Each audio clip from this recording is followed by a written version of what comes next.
কোনোভাবেই নিয়ন্ত্রণে আসছে না ইরানের ওপর ইসরায়েলের আগ্রাসন। ইসরায়েলের একের পর এক ক্ষেপণাস্ত্রের আঘাতে কেঁপে উঠছে ইরানের রাজধানী তেহরান সহ বিভিন্ন শহর। দেশটির পশ্চিমাঞ্চলের বুরুজেরদ শহরে আইনশৃঙ্খলা বাহিনীর সদর দফতরে হামলা চালিয়েছে নেতানিয়াহু বাহিনী।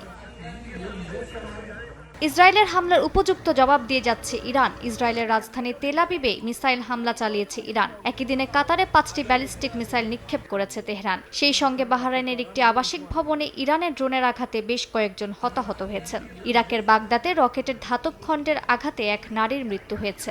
ইরানের ইসলামী বিপ্লবী গার্ড বাহিনী কুয়েত ও বাহরাইনে মোতায়েন করা মার্কিন সেনাদের উপর হামলার দাবি করেছে। এদিকে হরমুজ প্রণালীতে যুক্তরাষ্ট্র এবং তাদের মিত্রদের জাহাজ অতিক্রম করলেই ধ্বংস করা হবে বলে হুঁশিয়ারি দিয়েছে আইআরজিসির নৌবাহিনী। এই প্রণালীতে এরই মধ্যে মাইন বসানো শুরু করেছে ইরান। হরমুজ প্রণালীতে 1 লিটার তেলও ইসরায়েল ও যুক্তরাষ্ট্রের কাছে পৌঁছাতে দেওয়া হবে না বলে হুঁশিয়ারি দিয়েছে তেহরানের সামরিক বাহিনী। হরমুজ প্রণালীতে মাইন না বসাতে ইরানকে হুঁশিয়ারি দিয়েছেন মার্কিন প্রেসিডেন্ট ডোনাল্ড ট্রাম্প। একই সঙ্গে বেশ কয়েকটি মাইন বসানো নৌকা ধ্বংসের দাবি করেছেন তিনি।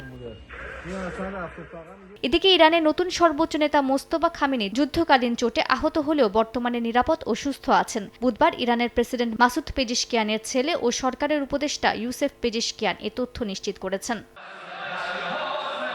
ইরানে নিহত শীর্ষ সামরিক কমান্ডারদের শেষ বিদায়ে রাস্তায় নেমেছেন হাজার হাজার মানুষ।